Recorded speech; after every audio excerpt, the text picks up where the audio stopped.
पंच तत्वों का धन्यवाद करते हुए धरती माँ का धन्यवाद, जिसके ऊपर हम रहते हैं, घूमते हैं, चलते हैं, फिरते हैं, उसको गंदा भी करते हैं, स्वच्छ भी करते हैं, थूक देते हैं, कुछ भी कर लेते हैं, फिर भी धरती माँ अपने को कुछ नहीं बोलती है।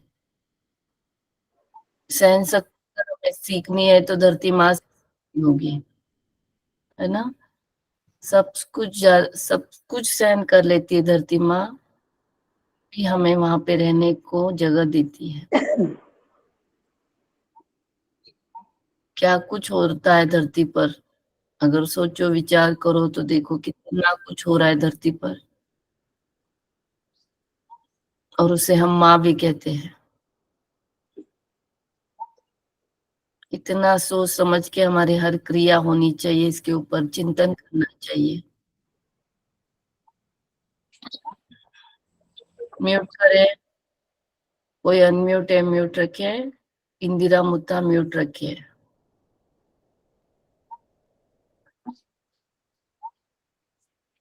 वायु तत्व, आकाश तत्व, अग्नि तत्व का धन्यवाद। अग्नि तत्व के कारण ही सब कुछ चल रहा है। अन्न पकाने के लिए हमें अग्नि लगती है, हमारे पेट में ऊर्जा उत्पन्न होने के लिए अग्नि लगती है, हर चीज में अग्नि लगती है। अग्नि कभी दिखती है कभी नहीं दिखती है, पर इनडायरेक्ट रूप में उसका उपयोग हम हर पल करते हैं। तो उस तत्व का धन्यवाद जो मुझे जीवन जीने के लिए हर पल मदद कर रही है, हर पल मेरे साथ। उन तत्व का धन्यवाद। ये सारे तत्व ब्रह्मांड से प्राप्त हो रहे हैं मुझे, उस ब्रह्मांड का धन्यवाद। जो अलौकिक ऊर्जा मुझे हर पल हर क्षण प्राप्त हो रही है, उस ब्रह्मांड का धन्यवाद। मेरे हृदय में हर पल हर क्षण प्रभु भक्ति से भरी हुई हूँ। मेरे देवादिदेव परम पिता परमेश्वर तीर्थाधिपति देव प्रभु की प्रतिमा के अंदर मेरे मन मस्तिष्क में स्थायी रूप में है, जो हर पल मुझे प्रेरणा देती है, भक्ति में जुड़ने के लिए, संलग्न रखने के लिए मुझे जागरूक रखती है। जो भव्य ऊर्जा मेरे अंदर हर पल चल रही है, उस परम ज्योति को प्रणाम वंदना नमस्तु करें। प्रभु आपके ही मार्ग पर चलकर अनंत पापों की कर्मों की निर्जरा में करती आई, और ज्ञान प्राप्त करके अनंत पाप करने से पहले ही मैं छुटकारा प्राप्त कर पा रही हूँ। उस देवादिदेव का हर क्षण हर पल मेरे मन में मेरे भाव में धन्यवाद के भाव है। आपके मार्गदर्शन से ही मैं अपने अंतिम गंतव्य तक पहुंच पाऊंगी। प्रभु आपका मार्गदर्शन मुझे हर पल मिले, मेरे अहोभाग्य है जो मैं हर रोज जुड़ जाती हूँ आपकी भक्ति में।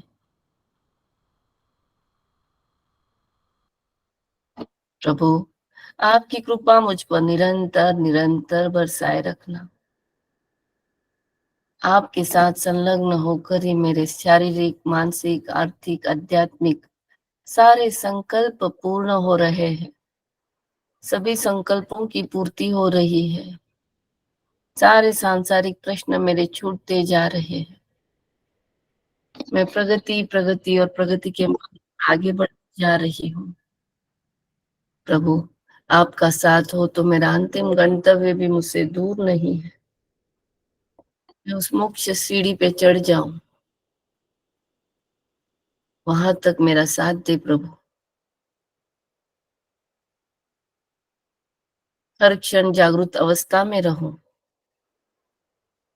अलर्ट रहूं, सजग रहूं, पाप और पुण्य के मार्ग को समझ सकूं।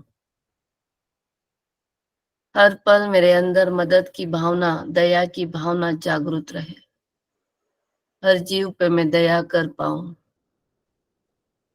कोई मेरा दुश्मन भी बन बैठा है तो उसके ऊपर भी मुझे दया आ जाए।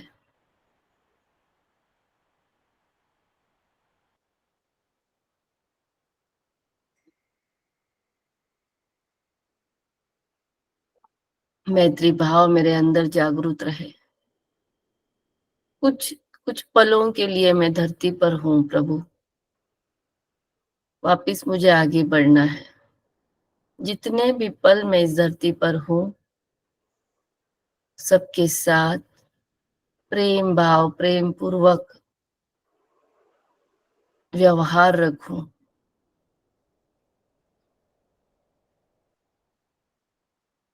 आज तक मैंने किसी को भी कष्ट दिए होंगे, तकलीफ दी होंगी, राग द्वेष क्लेश किया होगा, छेदा होगा, बेदा होगा, मारा होगा, खिलाफना उपजाई होगी, दुष्ट वचन बोले होंगे, अपमान किया होगा, किसी के प्रति द्वेष भाव मन में सालों से पकड़ के रखे होंगे,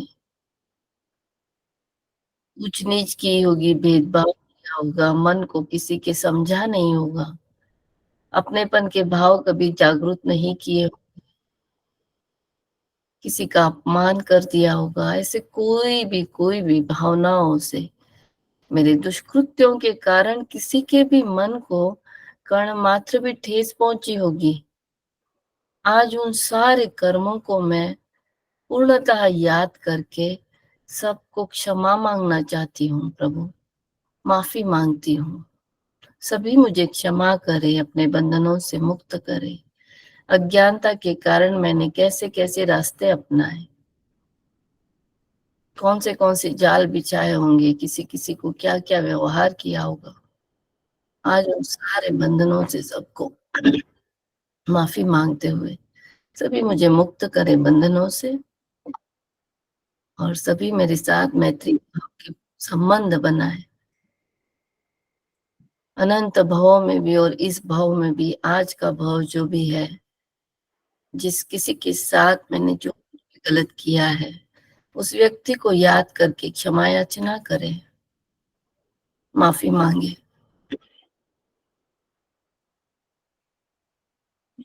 उसी के साथ जिन्होंने मुझे तकलीफ दी, मुझे कष्ट दिए, मेरे साथ कोई दुष्कृत्य किया, मेरा अपमान किया, ऊंच नीच कहा, कुछ गलत बोल दिया, ऐसे सारे जीवों को मैं क्षमा करती हूँ, माफ करती हूँ। उनके अज्ञानता के कारण उनका ऐसा व्यवहार मेरे साथ रहा होगा,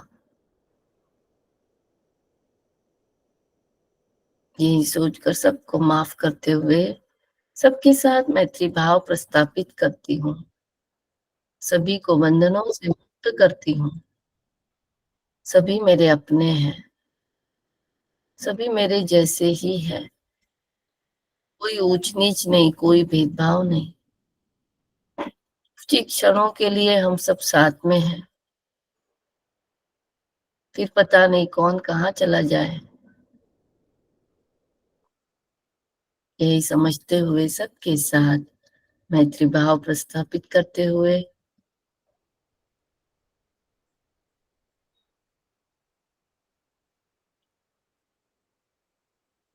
हर पल धर्म को समझने की कोशिश करना है। धर्म यानी सिर्फ सामायिक लेकर बैठना या कोई पूजा कर लेना या माला गिन लेना नहीं है। धर्म यानी चिंतन करना, आत्मसात करना, अपने आप को स्वयं को दृष्टा भाव से देखना। मेरे अंदर कौन से अच्छे गुण हैं, मेरे अंदर कौन से गलत गुण हैं। गलत नहीं कह सकते, पर जिन गुणों से दूसरों को तकलीफ हो रही है, ऐसे कोई गुण है तो मैं वो अपने आप के अंदर से कैसे निकाल सकती हूँ। कैसे मैं प्रयत्न कर सकती हूँ कि उन गुणों से मुझे मुक्ति मिल जाए। अपने आप का अवलोकन करना, अपने आप का अभ्यास करना। हमेशा हम दूसरों पे निर्धारित रहते हैं, उसका व्यवहार कैसा है, फिर ही मैं अपना व्यवहार बताऊंगी। सामने वाला अगर अपने साथ कोई गलत व्यवहार करता है या हमेशा निगेटिव बोलता है या हमारे बारे में कुछ निगेटिव चर्चाएं बाहर फैलाता है, नकारात्मक सोचता है हमारे बारे में, तो हम भी वैसे ही सोचने लगते हैं उसके लिए। हम भी नकारात्मक व्यवहार करने लगते हैं।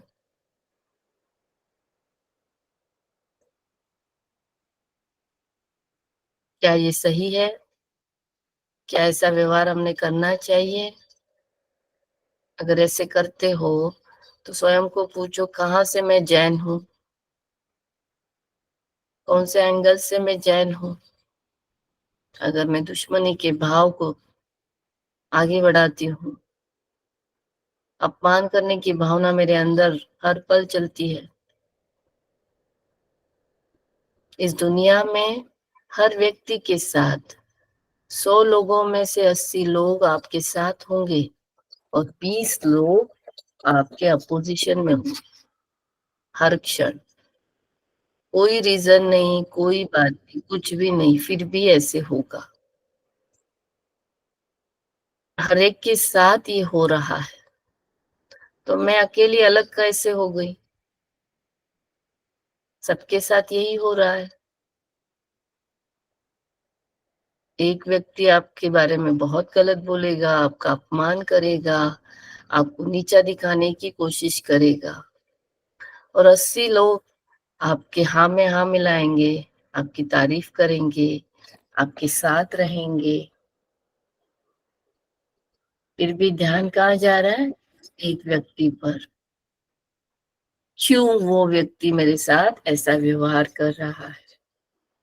क्यों वो व्यक्ति मेरे साथ ऐसा व्यवहार कर रहा है? ये विचार का पैटर्न हमारे अंदर फिट हो जाता है दिमाग में।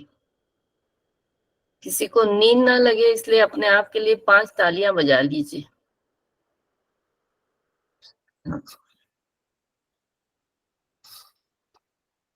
80 लोगों पे ध्यान नहीं है जो हमारे बारे में अच्छा बोल रहे हैं, हमारे साथ है,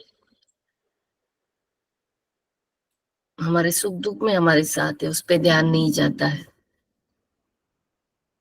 हमेशा निगेटिव पे ही ध्यान जाता है और ये सोचने में जाता है कि मैंने क्या किया।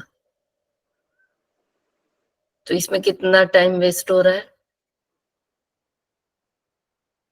कितना टाइम वेस्ट हो रहा है? इसका चिंतन करना जरूरी है। नकारात्मकता हर जगह पे भरी हुई है, हम उसे कितना इम्पोर्टेंस दे रहे हैं ये जरूरी है। नकारात्मकता से हमने सीखना चाहिए कि उसको महत्व देते बैठना चाहिए, ये देखना जरूरी है। अगर किसी का व्यवहार आपको पसंद नहीं आया तो ये प्रयत्न करें कि ऐसा व्यवहार मैं कभी किसी के साथ ना करूं, क्योंकि आज मुझे पसंद नहीं आया, कल मेरा व्यवहार किसी को पसंद नहीं आएगा। ये हमें प्रयत्न करना है। छोटी छोटी बातें हैं पर बहुत बार मुश्किल जाती है। जाती है ना? क्यों? ईगो, अहमपना अड़ा आता है। बहुत अहमपना। हर व्यक्ति के साथ अपना अहम अलग अलग है। किसी के साथ थोड़ा भी नहीं है, किसी के साथ बहुत ज्यादा है। इस अहमपना को निकालना है तो स्वयं का चिंतन करना हमें जरूरी है। किस बात को कितना महत्व देना हमें आना चाहिए। मेरे कौन से गुण मुझे अच्छे नहीं लग रहे, उसको कितना महत्व मैं दे रही हूँ, ये देखते आना चाहिए।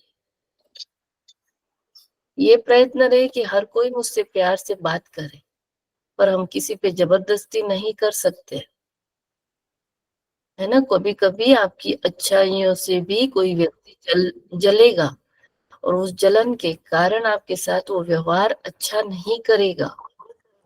इसका मतलब ये नहीं है कि आप गलत हो, उसकी जलन गलत है। अगर वो समझ में आती है तो आप शांत हो जाइए, वहीं पर म्यूट करें।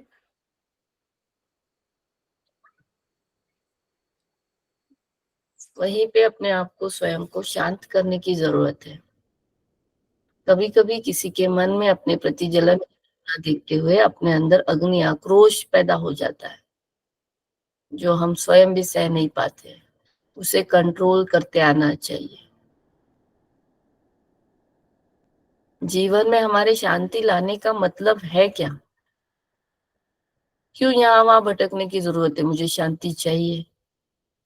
हमें स्वयं हमें अगर शरीर मिला है, हमें आत्मा मिली है, तो हमने खुद नहीं प्रयत्न करने हैं।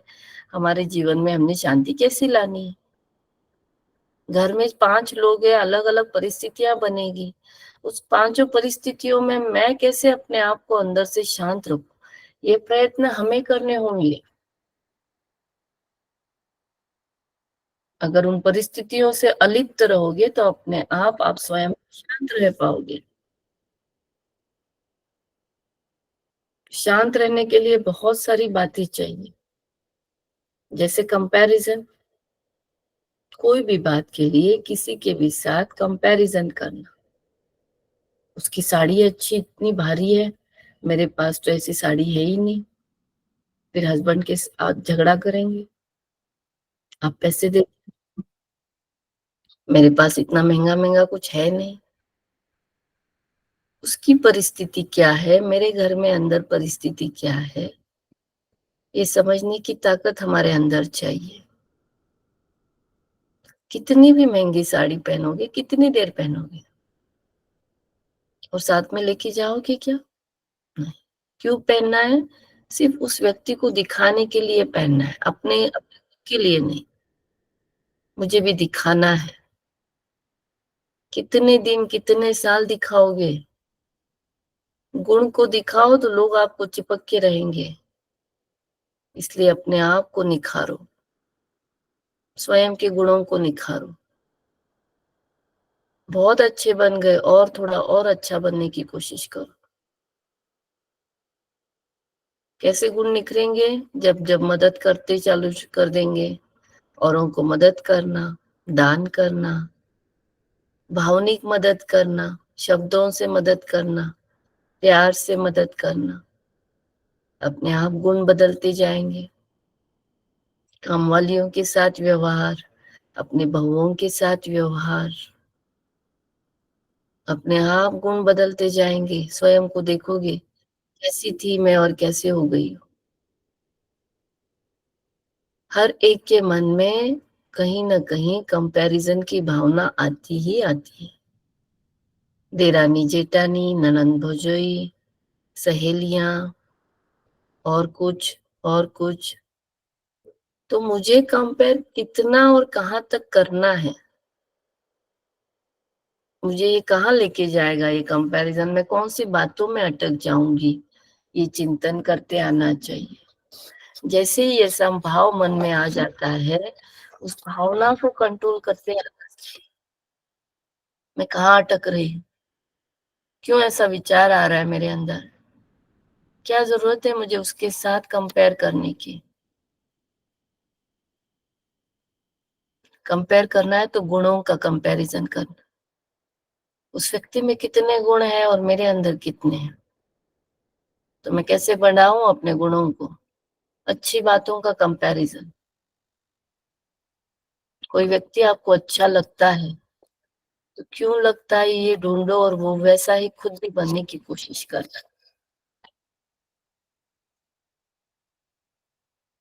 दुनिया कितना भी आपको सिखा दे, कितने महान-महान गुरु आ जाए आपके पास, दर्शन कर लोगे, सुन लोगे सब कुछ, पर जब तक खुद प्रयत्न करके अपने आप को बदलोगे नहीं, कुछ भी नहीं होने वाला है, कुछ भी नहीं। पुरुषार्थ तो हमें स्वयं को ही करना होगा। सब बातों पे कंट्रोल लाना है हमें स्वयं को करना होगा। कोई गुरु आके आपके अंदर नहीं करेगा या कोई ऊर्जा आके आपके अंदर नहीं करेगा। उस बातों को जानना, पहचानना, चिंतन करना और फिर बदलाव लाना। कभी-कभी अपनी इज़्ज़त कम हो जाएगी, इस हिसाब से अपने आप को बदलना नहीं चाहते लोग। कौन-सी इज़्ज़त? कहाँ की इज़्ज़त? इज़्ज़त आपके गुणों की होगी। आपकी ईगो की नहीं होगी। अगर आप झुक जाओगे, तो आगे जाकर 10 लोग आपके सामने झुकेंगे और आप ताठ रहना पसंद करोगे, खड़ा रहना पसंद करोगे। धीरे-धीरे कोई भी आपके साथ नहीं रहेगा।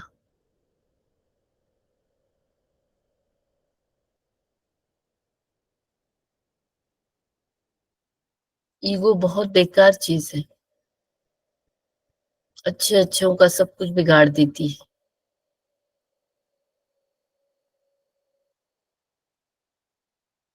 इसलिए हमें इस पे काम करना होगा और सिर्फ स्वयं तक नहीं रखनी है कोई बात। अपनी बेटी, अपनी बहू, इन पे भी ध्यान दीजिए। उनमें भी प्रयत्न कीजिए, उनको प्रयत्न करने लगाइए। देखिए, ऐसे सब गुण आते जाएँगे तो हर जगह पे मैत्री भाव का माहौल दिखेगा हमें। वो कहीं कोई पे झगड़ा नहीं दिखेगा, कोई ईगो नहीं दिखेगा। हर जगह पे अपनेपन का भाव, मैत्री भाव, बहुत सुंदर माहौल दिखाई देता जाएगा। ऐसे किसी के पास ज़्यादा है, किसी के पास कम है। ये सारे अपने-अपने पुण्य लक्ष्मी के कारण। आपने गत जन्म में, इस जन्म में जो भी पुण्य जागृत किए हैं, उस हिसाब से आपको हर चीज़ प्राप्त होती जाती है। तो कभी किसी के साथ कंपेयर मत करें। कंपेयर करना है तो अपने कर्मों को कंपेयर करें और हर क्षण जागरूक रहकर कर्म बांधे। हर क्षण जागरूक रहे। जिंदगी में कभी कोई बात से नहीं डरना, कर्म से ज़रूर डरना है। कर्म से ज़रूर डरना है, मैं कौन-सा कर्म बन रही हूँ। यही मेरा भविष्य तय करेगा।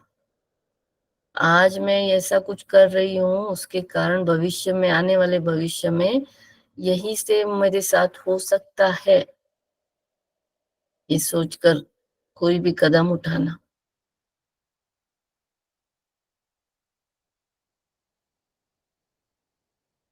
कोई व्यक्ति अच्छा हुआ, थोड़ा अच्छा नाम कर रहा है, अच्छा उसके पास धन आ रहा है, तो 10 लोग दुश्मन जैसे उड़ जाते हैं, सह नहीं पाते हैं। इसमें उस व्यक्ति की कोई गलती नहीं होती है।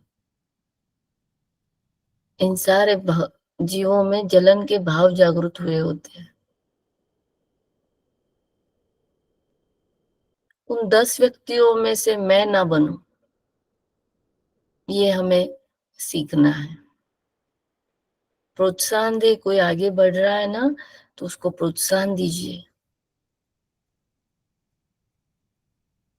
आपको भी प्रोत्साहन मिलेगा फिर। कभी कुछ कार्य आपने शुरू किया है तो आपको भी उतना ही प्रोत्साहन मिलेगा। आप उतना ही आगे बढ़ोगे।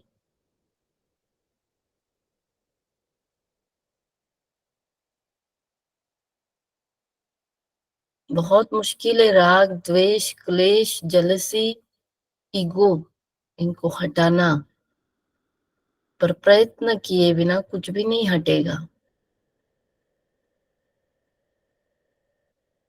प्रयत्न हमें खुद को करना होगा, पुरुषार्थ हमें खुद को करना होगा। तू तुझा स्वयं शिल्पकार, ये वाक्य क्यों बोला गया है? क्योंकि तू खुद को कैसे बनाएगा ये तेरे हाथ में है। तू खुद को कैसे आकार देगा ये तेरे हाथ में है। दिन में से 10 सामायिक कर लो तो गिनीज बुक में नाम नहीं जाएगा।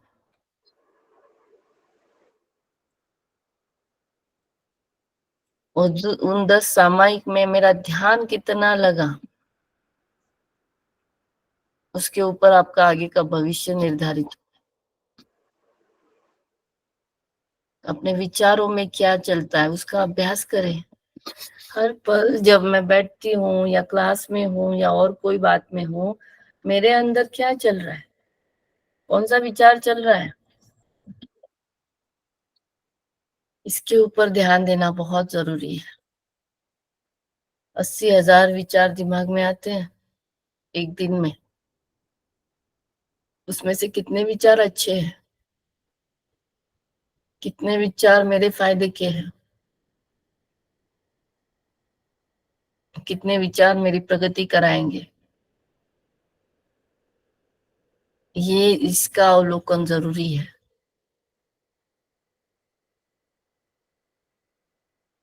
कहाँ तक मैं विचार कर रही हूँ, कौन से विषय। कभी कभी हम लोग परिस्थिति में इतना इन्वॉल्व हो जाते हैं, डीप बहुत अंदर तक सोचने लगते हैं, और उसके कारण हमारी इतने दिनों की जो मेहनत है धर्म के साथ संलग्नता की, वो सारी खत्म हो जाती है कोई एक परिस्थिति के कारण। क्यों? क्योंकि आप इतना उस परिस्थिति में इन्वॉल्व हो गए, उसमें राग द्वेष क्लेश कर लिया, और कोई भावना रो धो लिए, और कोई भावनाओं में अटक गए। जो कुछ भी इतने दिनों से आपने मेहनत की सारी चली गई। इसलिए हर परिस्थिति में अलर्ट रहे, मैं क्या कर रही हूँ। मुझे ये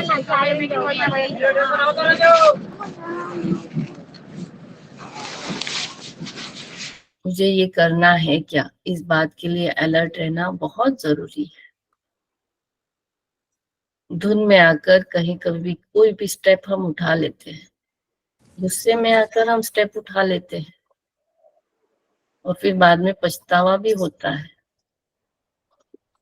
जो इतने दिनों से ज्ञान प्राप्त कर रहा है, जो इतने दिन से धर्म से जुड़ा हुआ है, उस व्यक्ति से ये अपेक्षित नहीं होगा कि वो कोई भी परिस्थिति आ जाए और उसमें इन्वॉल्व हो जाए, अटैच हो जाए, जुड़ जाए। उसको अवलोकन करना होगा आने वाली परिस्थिति का। क्या मैं इस परिस्थिति के कारण अनेक कर्म बांध रहा हूँ, या मैं गलत स्टेप उठा रहा हूँ, या गलत मार्ग पर जा रहा हूँ, या अनेक कर्म बांध रहा हूँ। इसका अवलोकन हमें करते आना चाहिए, तभी इन सारी बातों से हम बचते जाएंगे। जलन की भावना बहुत नेचुरल है, सहज आ जाती है, सहज बहुत सहज आ जाती है, और सबके मन में आएगी ही। ऐसे मत समझो कि मेरे अंदर आ रही तो मैं गलत हूं, सबके अंदर आएगी। अच्छा जीव वही होगा जो उस भावना को कंट्रोल करेगा, जो भाव आए हैं उसको कंट्रोल करेगा, उस भावना को शब्द को रूप नहीं लेने देगा, या चेहरे के एक्सप्रेशन में नहीं दिखेगा, या अंदर ही अंदर कोई नकारात्मक उस व्यक्ति के लिए चिंतन नहीं करेगा। ये सारे जब भाव हो जाएंगे तो समझ लीजिए कि आपने अपने धर्म के मार्ग पर एक स्टेप ऊपर चढ़ ली, एक स्टेप ऊपर चढ़ ली है। अगर आप किसी के प्रति अच्छा बोल नहीं सकते हो, तारीफ नहीं कर सकते हो, आपके पास कोई शब्द नहीं है तारीफ के, तो फिर आपको कोई हक नहीं है। हक के अलावा किसी को बोलना ही नहीं है नकारात्मक, किसी को नाम रखना ही नहीं है। हर एक जन अपने विचार से कोई भी कार्य करता है, उसका कुछ ना कुछ उसके पीछे मोटो होता है। अपने को, हमें क्या अधिकार है उस व्यक्ति को नाम रखने का। जो जिसको लगे वो अपने हिसाब से, अपने ज्ञान के हिसाब से वो वैसे चलता है, वैसे करता है। हमें क्या अधिकार है कि उस व्यक्ति को हम मुंह निकाल कर नाम दे, नाम रखें। किसने ये अधिकार दिया है आपको? किस अधिकार से कोई व्यक्ति को हम नाम रख रहे हैं?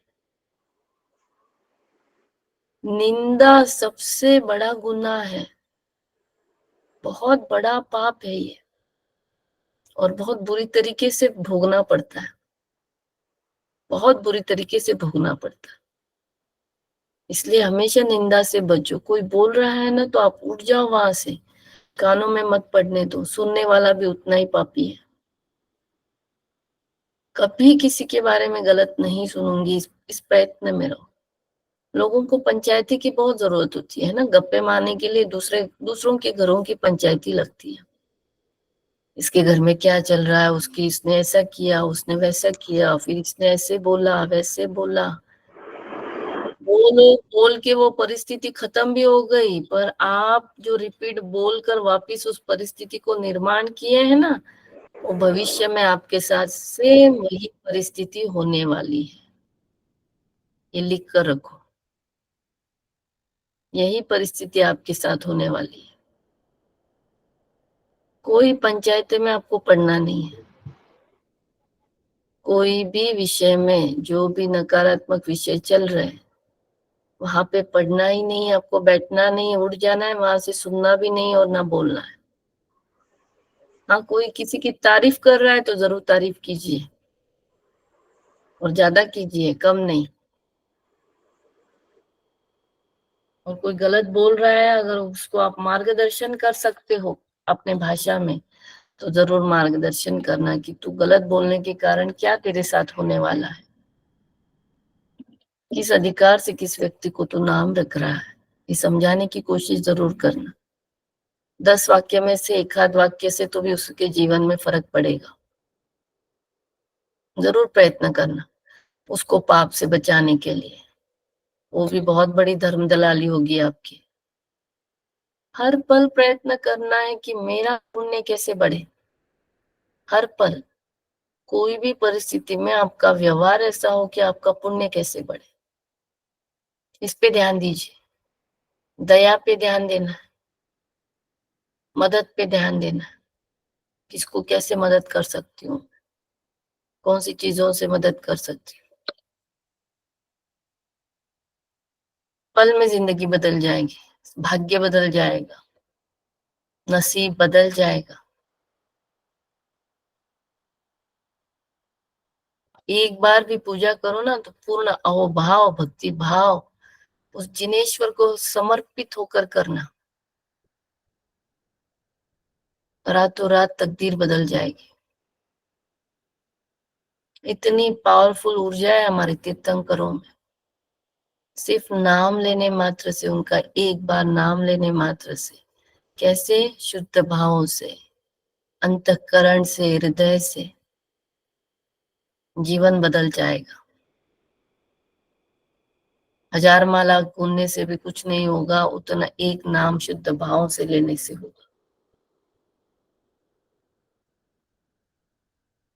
समर्पण के भाव हमेशा जागरूक रखो, कितने भी आप बड़े हो जाओ उम्र से, पर समर्पित भाव हमेशा रखो।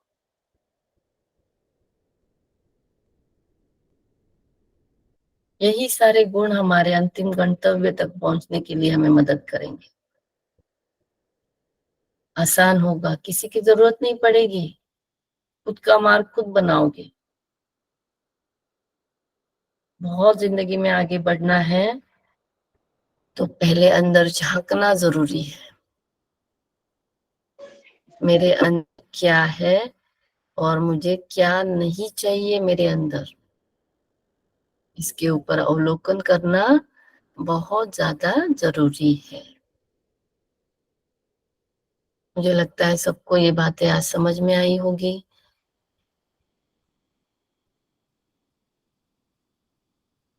एक मिनट।